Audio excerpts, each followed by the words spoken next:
Hamas strikes Middle Israel. Trump recognizes the Golan Heights. The Democrats don't show up to AIPAC, and Romania is set to move their embassy to Jerusalem. Hi, everyone. I'm Ron Cantor, and this is Your Israel Connection. Your Israel Connection is brought to you by Tikkun Global, a worldwide family of ministries, leaders, and congregations, all dedicated to the dual restoration of Israel in the church, and by Messiah's mandate, raising up leaders for the coming Israeli revival. Okay, let's get to the news. Earlier this week, Hamas launched a missile that went literally over Tel Aviv, beyond Tel Aviv, into a small town near Netanya called Mishmeret. And it made a direct hit right on the ceiling, on the roof of a two-home structure, literally leveling it. It's a miracle that these people survived. There were no fatalities. The two family dogs did die, and that's tragic when it's your dogs, your family dogs. But the 7 people that were injured, thank God, none of them were injured critically. In fact, the father called it a miracle. One of the first responders said, quote, "It is a miracle that nobody got killed." And the father, Daniel Wolf, he said, there were a lot of miracles that happened here. We are in shock, but the most important thing is that we are all okay. It was traumatic after the explosion, but there was silence, dust, and screaming destruction everywhere. When I heard the siren, I grabbed my oldest daughter, and then I got my wife and my younger daughter and dashed them to the shelter, he recalled. My mother was in between the shelter and the kitchen when we heard an enormous explosion that was followed by silence. It was terrible. So here's a point I want to make here. If anybody's told you that, all right, Hamas, they fire their rockets, but nobody ever gets hurt, well, this is a pretty big deal. Imagine it's the middle of the night, and next thing you know, there's sirens. The next thing you know, your home is demolished. It's a miracle you're alive. Your 2 dogs, your family dogs are dead. It's traumatic. You know, thank God that these people were able to survive, but I can guarantee you that there is post-traumatic stress disorder in their lives because of this. Nightmares will ensue. That's a big deal, not to mention the whole community around them. Now, amazingly, we have some coworkers or dear friends up in the Netanya area with One for Israel. One of their workers had a dream in the middle of the night where basically the scenario took place. There were sirens. He went and got shelter, and then he woke up his family. They went to shelter, and then the sirens went off. Thank God in the midst of this that he is still making it very clear that he is aware. He is there. And Israel responded the next day by taking out several Hamas targets. One of the things we bombed was the secret Hamas headquarters, a big, large insurance company building in Gaza. I guess it wasn't a closely held secret because we knew that it was there, and now it is completely demolished. And Hamas responded despite an immediate ceasefire with 60 rockets of their own, causing slight damage. The question is, why now? Why would Hamas nearly start a war? Do you understand that when you make, again, they don't know if it's going to hit or not hit, but they do know that if it makes a direct hit, if Israelis are killed, it's going to mean, why would they do this? It's an unwinnable war. It's not good for the people of Gaza. It's not good for their country. There's nothing good for the people of Gaza that comes. Why would they do that? Well, Asher Intrader asked a dear Arab believing friend of ours, and here's what he said. In recent weeks, there have been many protests against Hamas. We reported on this last week about the protests that rose up against Hamas, against the conditions in Gaza, and how Hamas crushed them, putting reporters in jail. Anybody who reported on it, by the way, that's one of the reasons why you haven't heard much about it, is that the reporters in Gaza are afraid to report on it. Anyways, in recent weeks, there have been many protests against Hamas among the people of Gaza under the slogan, "We want to live." And Hamas has murdered some of the protesters, broke the bones of others, and others were put in jail.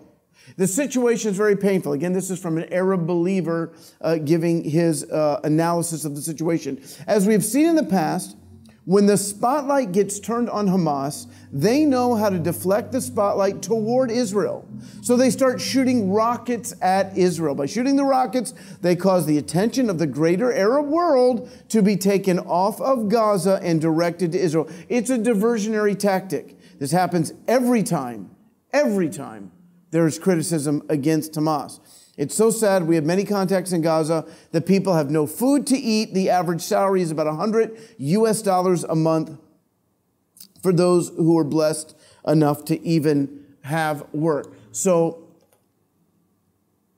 if only the UN could even for a minute understand how utterly irresponsible Hamas is as a leadership in the Gaza Strip. So you see what's happening. Some brave Gazans have risen up and said, enough is enough. We want to live. We want jobs. We want an economy. We want a normal life. And what does Hamas do? We hear your concerns. We're going to make changes. No, they kill some of them. They break their bones. They put them in jail. Jail reporters who report on it. And then before the international outcry can come, they start bombing Israel. So everyone forgets about the poor people of Gaza and starts focusing on how horrible Israel is. So as an Israeli, I'm not real worried about it. I'm not concerned. I'm more concerned for the people of Gaza. You talk about Israel. You know, my wife and I were watching a show last night called Eretz Nehederet, a wonderful country. It's a comedy show, and the whole backdrop, that just to show you how Israelis deal with things like rockets being fired, the whole set that day was the fake house that was targeted or hit the other day by rockets. At first, it's kind of jarring. Why would they do that? That's not funny. But Israelis have figured how to make humor or make light of even desperate situations. So for us, we're feeling relatively secure. I'm concerned about the poor people of Gaza, the Arabs there who can't find work, who are afraid to speak out, who are persecuted, not by Israel, but by Hamas. You can take time and pray for these people. Pray that the good news of Yeshua would infiltrate that region of the world and bring life and blessing to the people of Gaza. Hey, I want you to take a minute and watch this video. It's about our awesome music school up in Haifa. Let's support our dear friends. This is a Tikkun-related congregation, and they are reaching people in their neighborhood with the love of Yeshua. Take a look.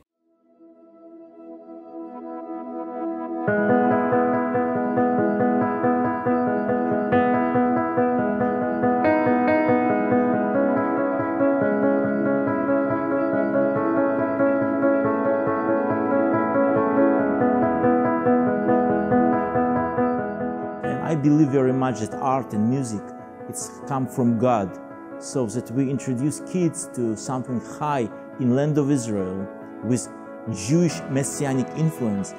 About 9 years ago we started our school, and major idea it was to protect kids from poor families from street. אז חשבנו לפתוח את זה לאנשים שלא יכולים להרשות לילדים שלהם ללמוד בקונסרבטוריון שכבר קיימים. Today we have about 120, 130 students, kids, and about 80, 85 kids, it's from not believers' families. It's a really full format music school. Every child receives private lesson on his profession. It's mean or piano, violin, or flute, or drum, or guitar, or something else. It's also class of theory, and also it's core that kids together develop voice. Kids in our school not study only music, it's also painting lessons, so you can see healthy paint. So you through paint or through music, you can hear heart of kids and you see that it's much more healthy. אנחנו חושבים שכל ילד הוא צריך לדעת לנגן בכלי נגינה, כי זה עוזר לו בהתפתחות. זה כמו לשון של הנפש. Very often we make concerts. So for these concerts we invite also their parents. For them it's opportunity to see what happened in congregation and with different styles of our activity. We see in our congregation kids after studying school, they already play music in our worship team, and also from Arabic congregations, from other congregations. They study, they develop their abilities, and they serve. Cost of education, it's about, together with all expenses, it's come to almost $90,000 per year. And we can cover by money that we receive from parents, it's about $40,000. So every year we stay before challenge to cover extra $50,000. But God's help, God's provision, always He find for us somebody to cover extra.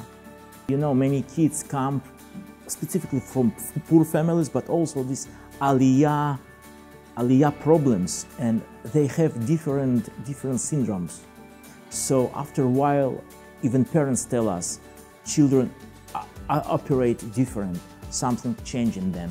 יש משהו בילדים שלנו, יש איזשהו שינוי, גם באופי, גם בהתנהגות. זה נוגע בלב. Thank you very much that you help us to reach Israelis through music.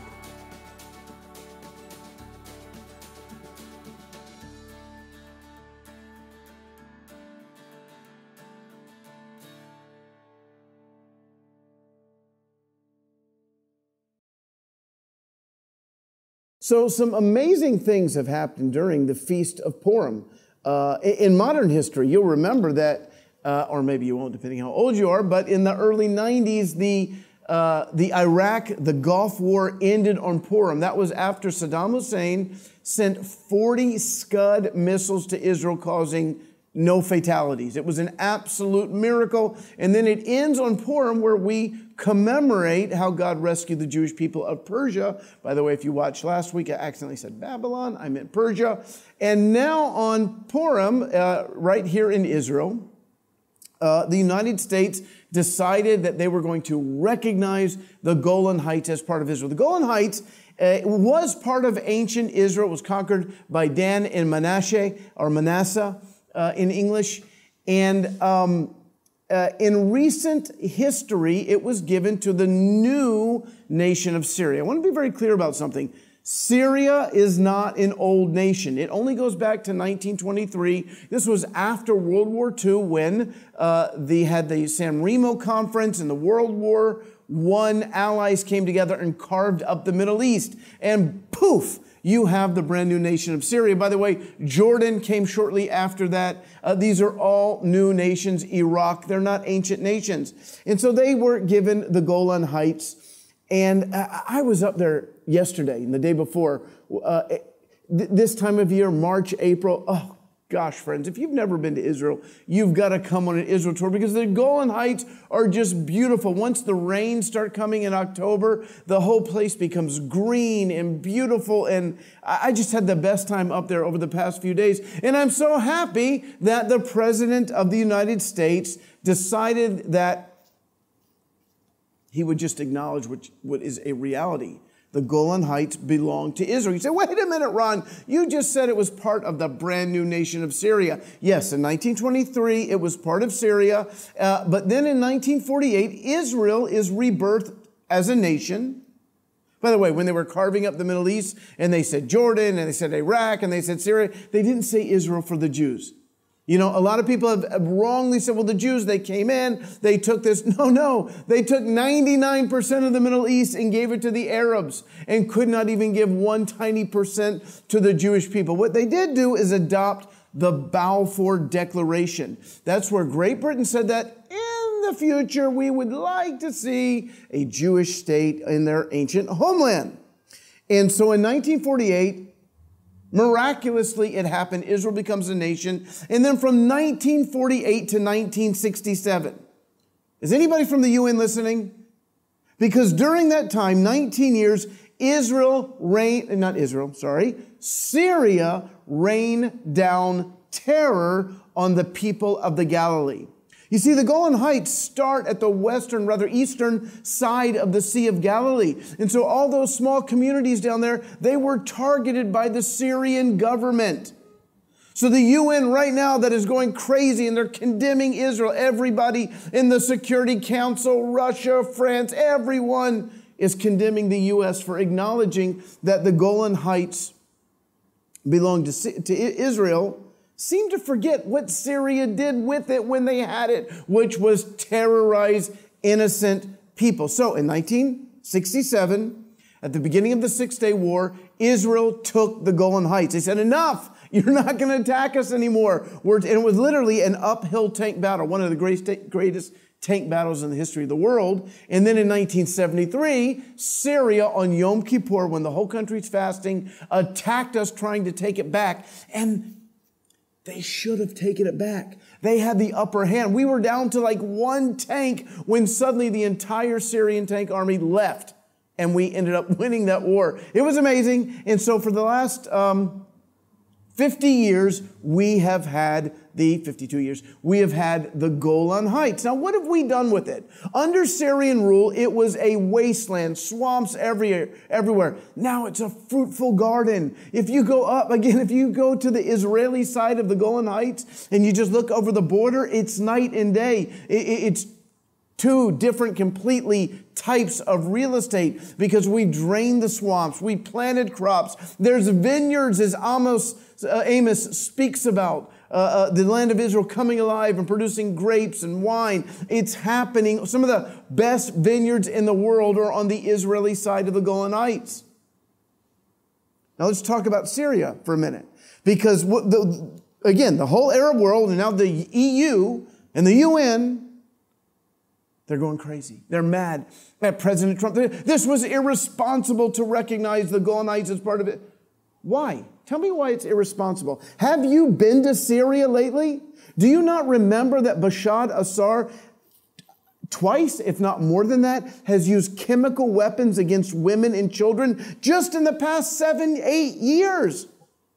500,000 people have died as a result of the Syrian civil war. Do you think the people of the Golan, the Arabs, the Druze up there, do you think they want to be under Bashar al-Assad? I don't think so. They love being Israeli. The Druze who live up there, they serve in the army, they're policemen, they are fully part of our country. Everyone up there's Jew, Druze, Arab, has freedoms, they can vote, they have Israeli passport. All President Trump did was acknowledge the present reality. He said this was a long time making and should have taken place many years ago. Now, the American proclamation reads like this.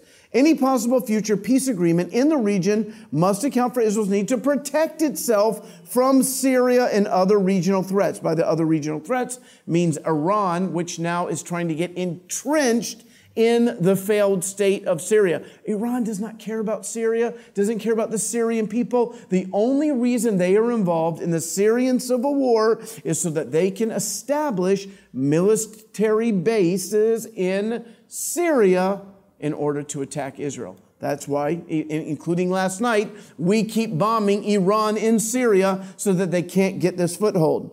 Based on these unique circumstances, this is the proclamation, it is therefore appropriate to recognize Israeli sovereignty over the Golan Heights. Prime Minister Netanyahu was in Washington for the proclamation, and he said, quote, "Your proclamation comes at a time when the Golan is more important than ever for our country, when Iran, is trying to establish bases in Syria to strike at Israel from across the border in Syria. Iran has launched drones in our airspace, missiles in our territory," he went on to say.